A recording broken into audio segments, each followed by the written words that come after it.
So, hey, what's going on, friends?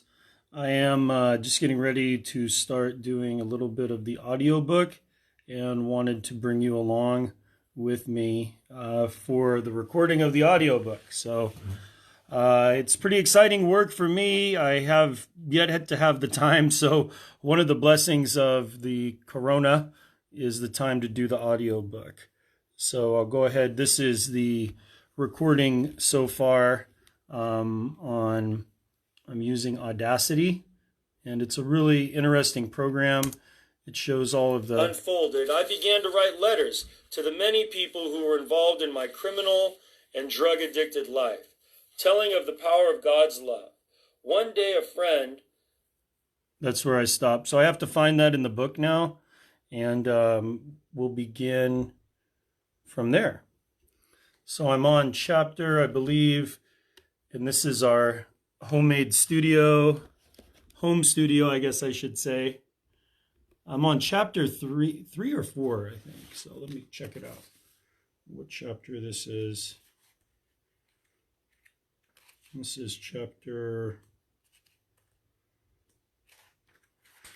and it's a longer chapter. Chapter 4. So here's the book, The Sacred Seven. If you haven't gotten a copy of it, you can go to thesacred7.com and you can find it there. So let me rewind and I'll unfold it. I began to write letters to the many people who were involved in my criminal and drug-addicted life, telling of the power of God's love. One day a friend... Okay, so now I know where I'm at in the book, and I'll start from there. That who was still actively using heroin left one of my letters on his kitchen counter, and his mom happened to pick it up and read it. She later told me that the words on the paper felt inspired by God, and she felt compelled to help me. Her name was Kathy, and she became a friend and an advocate. Until then, no one on the outside had cared enough to visit me, but Kathy would. She put money on my books, sent me cards on my birthday and holidays, and even once picked up an old friend to come and see me. It was the first of what would turn into many signs that encouraged me to stay on the path of self-realization and spirituality. When my 3 years were up and I was released from prison, I started doing missionary work with children in low-income communities and kids with drug-addicted or incarcerated parents. I found and served as a pastor at the Redemption House, which provided transitional living spaces for men and women coming out of prison and off the streets. It was a safe place for people to learn about God, pray, and be around others struggling with addiction. At one point, we had over 9 houses filled with men and women needing help. I named the ministry Redemption House because redemption was a theme of mine while in prison. For me, redemption meant to be bought back from the slavery, to become free and sovereign.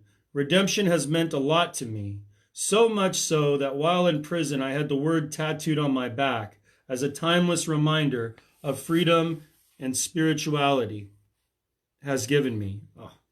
See, I made a little mistake there, so I got to go back and has given me.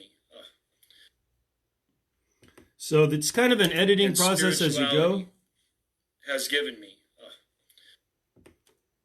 of freedom and spirituality has given me. So what I do is I delete that part where I made the mistake and then I go back to the reading. So now I need to go back to the beginning of the last pause in the reading and then read from there. So let's see where it's at. So much so that while in prison, I had the word tattooed on my back as a timeless reminder. As a timeless reminder, so I need to start with of.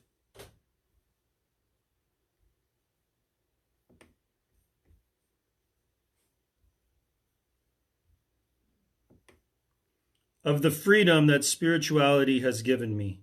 For 5 years, I fell deeply into the evangelical world, answering what I thought was my calling. But then the blinders of my zealous desire to serve began to dissolve, and I began to see more of the truth of the evangelical world. I started to notice the judgments, the elitism, and the separation in the men's breakfasts, the church outings, and Christian business groups I was attending.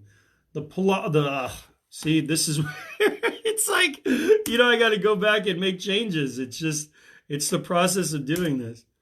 And Christian business groups I was attending. See, this is where it's like the church outings.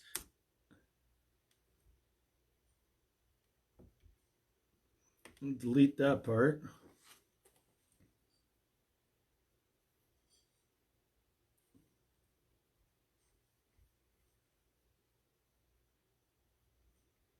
Let's see what it says now. And the separation in the men's breakfasts, the church outings. Okay, the men's breakfasts. If you guys have any suggestions about how I keep up with this any better, please let me know. Maybe you've done a audiobook before and you know how to do this. I'm just kind of winging it. It's the first time. I did watch a couple YouTube videos on it. And yeah, it's a process. The whole thing is a process. I'm going to take you guys up a little bit, see if I can give you a better angle here so you can see more of the room, or my head isn't cut off, it looks like. So, whoa. There we go. How about right there? That's better. All right. Let me play this again. And the separation in the men's breakfasts, the church outings. The men's breakfast and church outings.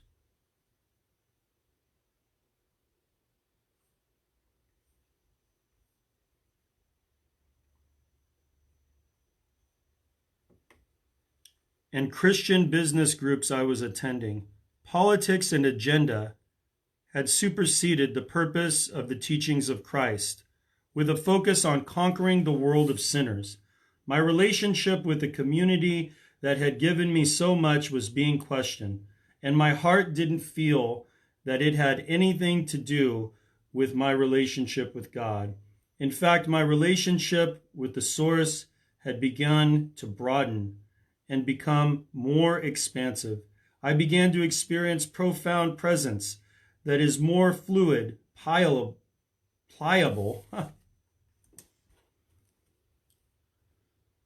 Sometimes I get on a roll with this, and then other times it's like back and forth with the corrections.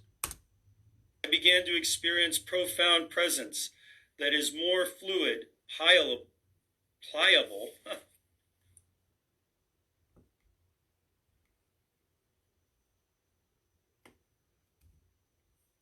Okay, here we go.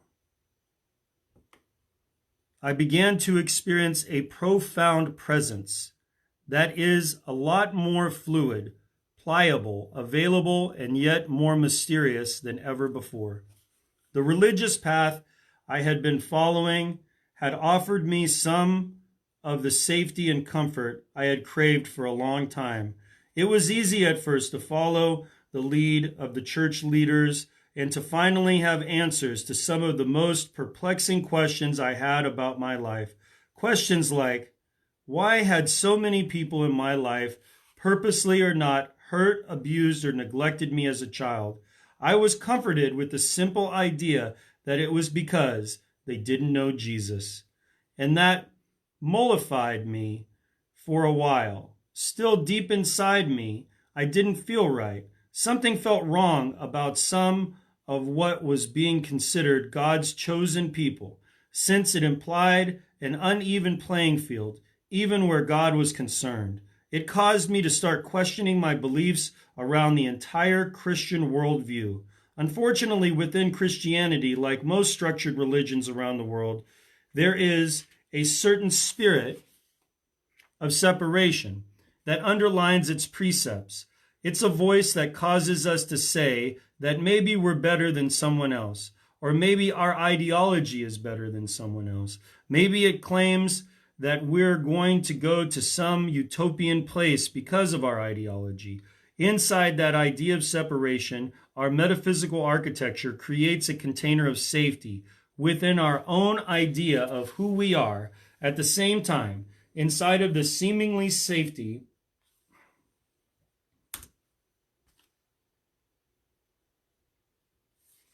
It's not seemingly, it's seeming safety. Well, you know. At the same time, inside of the seemingly safety,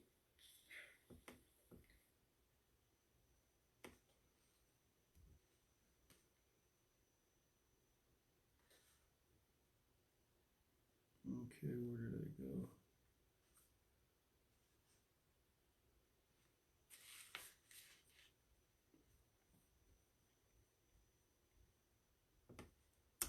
Within our own idea of who we are, at the same time,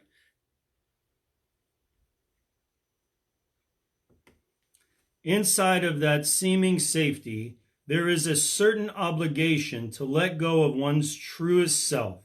So many of us end up completely compromising our integrity along with the love that dwells inside of us that is there to be expressed. Then I experienced something that gave me insight into the captivity of religion and the nature of true freedom.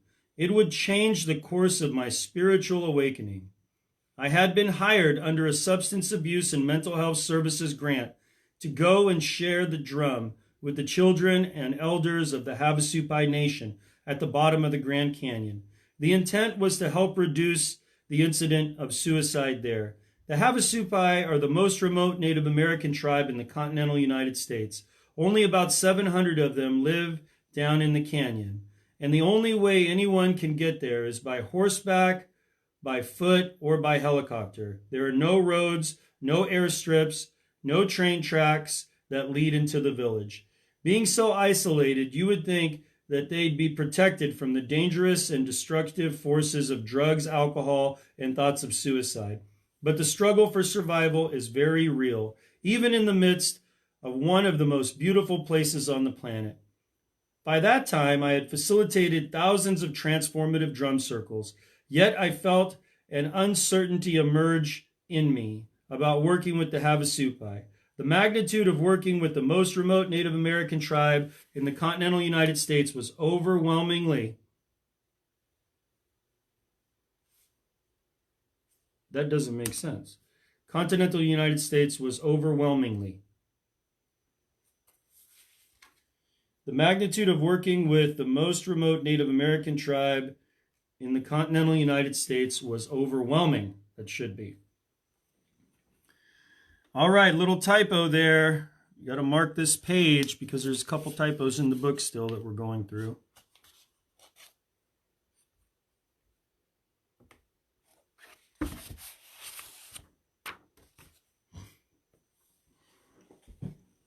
Hold on, I'll be right back. I'm going to go get a highlighter so I can highlight that little excerpt in the book so I can make the change there.